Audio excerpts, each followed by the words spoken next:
안녕하십니까. 저는 인하대학교 중국어 중국학 전공에 재직하고 있는 민정기라고 합니다.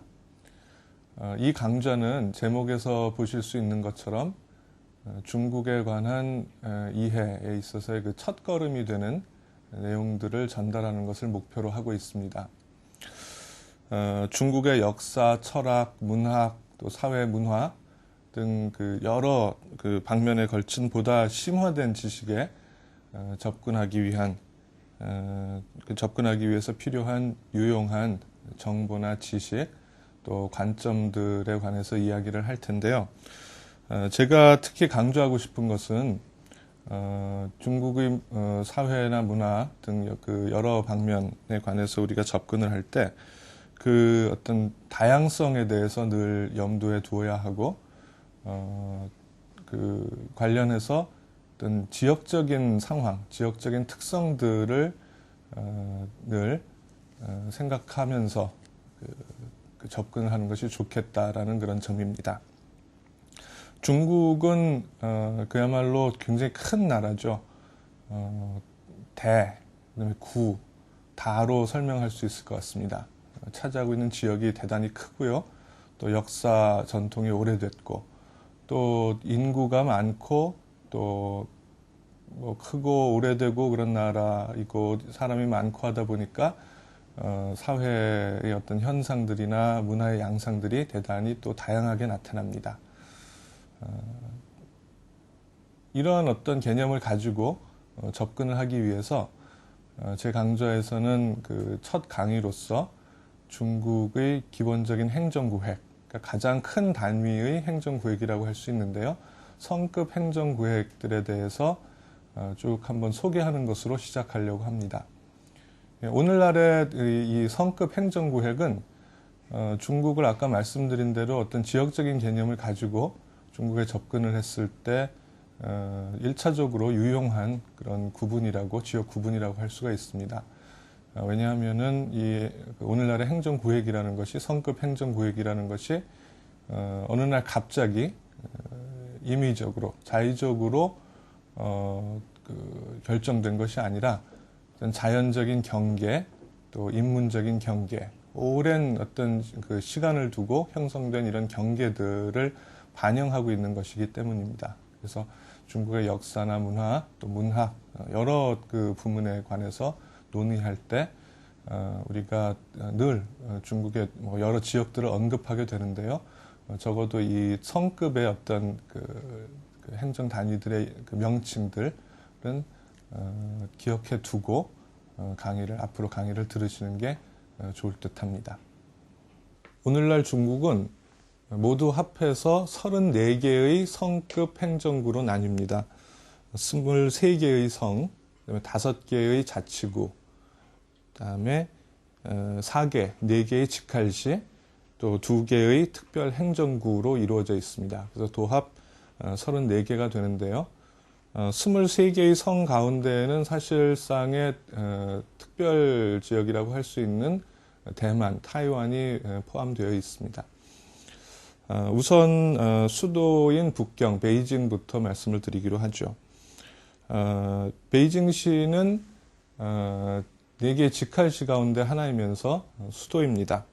그래서 그 명칭을 보면은 북녘 북자와 서울 경자로 이루어져 있습니다. 북쪽에 있는 수도란 뜻이고, 뭐 잠깐 동안이긴 하지만 오늘날 남경이라고 부르는 곳에 또 그 과거 제국의 수도가 있었던 적도 있고, 또 중화민국의 수도가 남경이었기 때문에 거기에 대비해서 북경이라고 부르고 있습니다. 약칭은 서울 경자를 씁니다.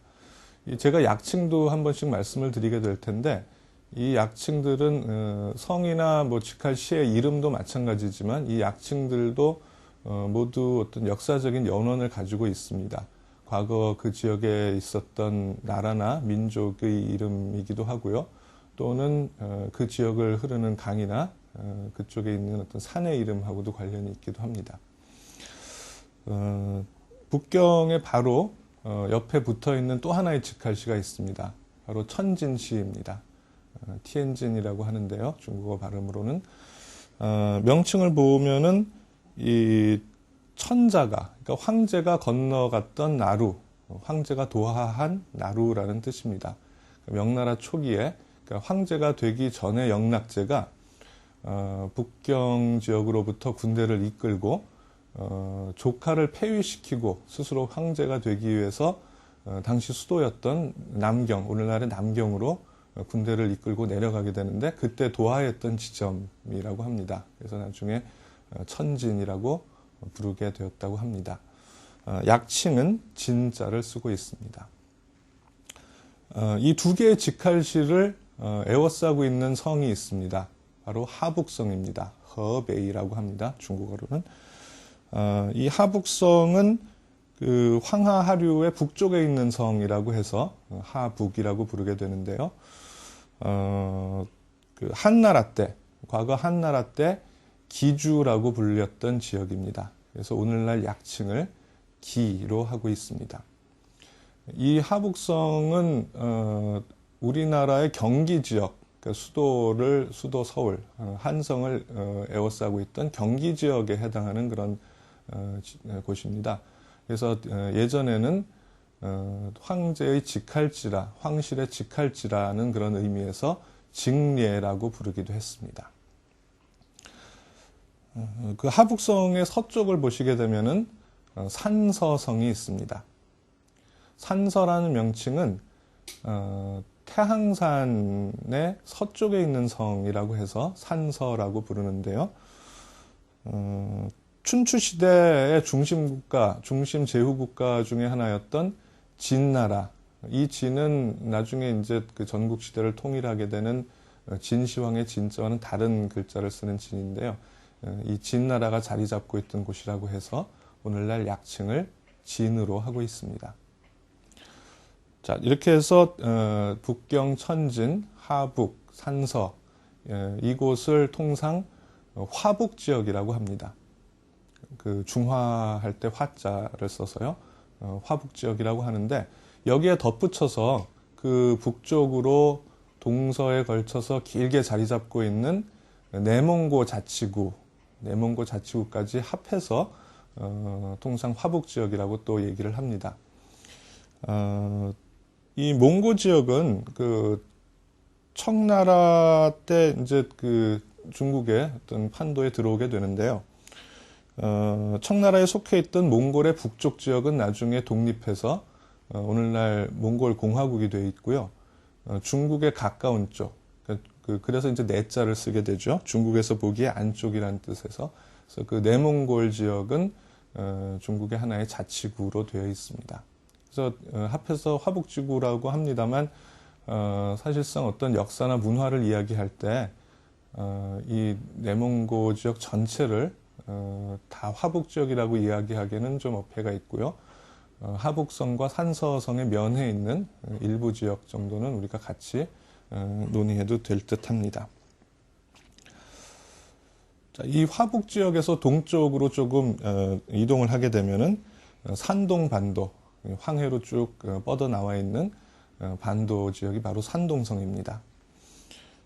산동은 산서가 그랬던 것처럼 태흥산의 동쪽에 있는 지역이라고 해서 산동이라는 이제 명칭으로 불리게 되고요. 과거 춘추시대에 노나라와 제나라가 자리 잡고 있던 곳입니다. 그래서 제노라고 이렇게 불리기도 하고, 또 여러분들 잘 아시는 대로 공자와 맹자가 이 지역 출신이죠. 그래서 공맹의 고장이라고 해서 공맹지향이라고 또 부르기도 합니다. 오늘날 약칭은 노로 쓰고 있습니다. 노로 쓰고 있는데, 아마도 춘추시대 때 사실 제나라가 더 강성한 그런 나라였음에도 불구하고 공자의 출신지가 바로 노나라이기 때문에 노를 이 지역을 대표하는 약칭으로 쓰게 됐다고 보시면 될 듯합니다. 그 내륙 쪽으로 약간 남쪽으로 내려오면은 안휘성이 있습니다. 안휘성. 이 명칭은 그 과거 경내에 안경과 휘주라는 도시가 이 지역을 대표하는 그런 도시였기 때문에 안휘라는 명칭을 얻게 되었는데요. 이런 식으로 또 성의 이름을 붙이는 것은 우리나라에서도 볼 수가 있죠. 예를 들어서 충청도 같은 경우 오늘날의 어떤 중심 지역하고 반드시 일치하는 것은 아닙니다만 충청도라는 명칭이 충주와 청주라는 명칭으로부터 나온 그런 경우와 비슷하고 또 전라도 같은 경우에도 전주와 나주 이런 명칭으로부터 비롯된 것과 같은 경우라고 보시면 되겠습니다. 이 안휘성의 약칭은 환이라고 합니다. 환이라고 하고 중국어 발음은 이 경우에는 완이 되는데요. 이 지역에 과거에 이 이름을 가진 환이라는 이름을 가진 나라가 있었고 또 경내에 이 이름을 가진 산과 강이 있기 때문에 이 명칭을 쓰고 있습니다. 안휘성의 동쪽으로 자리 잡고 있는 것이 강소성입니다. 지앙수라고 하는데요. 이 명칭 역시 두 도시의 이름으로부터 따왔습니다. 강령과 소주 있는데요. 강령은 오늘날의 남경입니다. 남경의 옛 이름입니다. 그래서 각각 강자와 소자를 따서 강소라고 부르고 있습니다. 약칭은 소라고 합니다. 그리고 강소성, 과거에는 강소성의 일부였는데 오늘은 이제 직할시가 되어 있는 상하이시가 있죠. 상해시. 상해시는 오늘날 중국의 경제를 견인하는 대단히 중요한 지역인데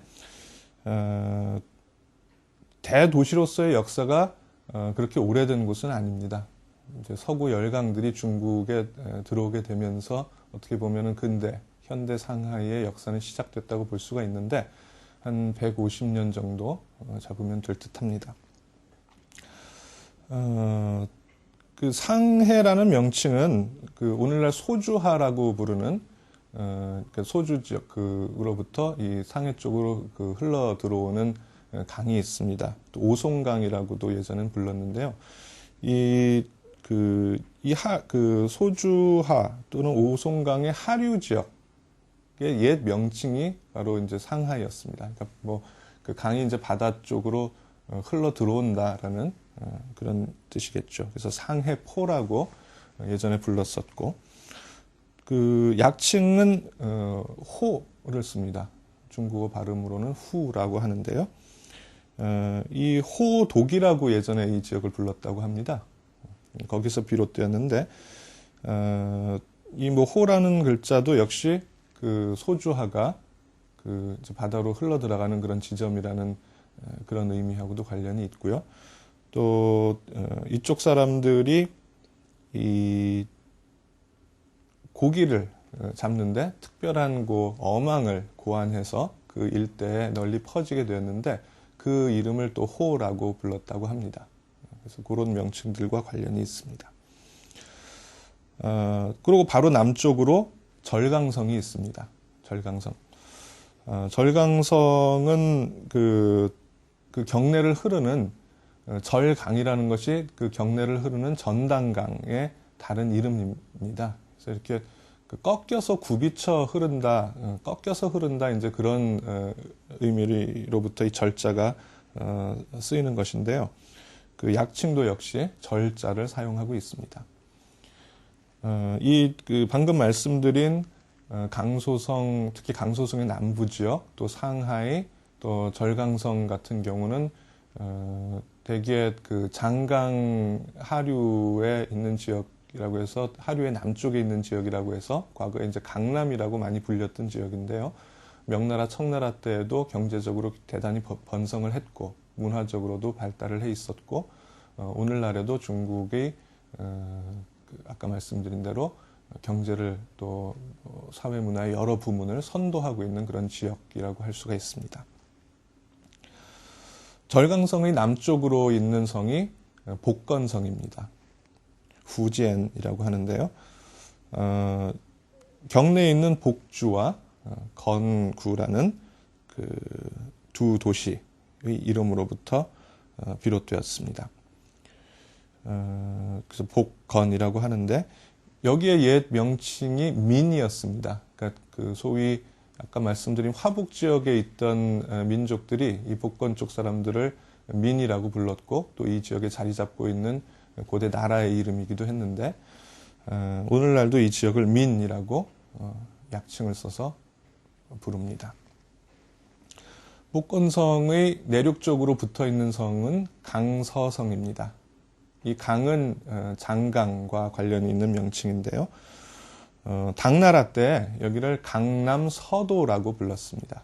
강남 쪽에 있는 지역 가운데서 서쪽에 있는 지역이라고 해서 그래서 강서라는 명칭이 비롯되었고 약칭으로는 공이라는 글자를 씁니다. 중국어 발음은 까안입니다. 우리 발음은 공인데요. 이 공은 그 장강으로 흘러드는 주요 지류인 공강을 가리킵니다. 그래서 이 지역 명칭을 여기서 따와가지고 쓰고 있습니다.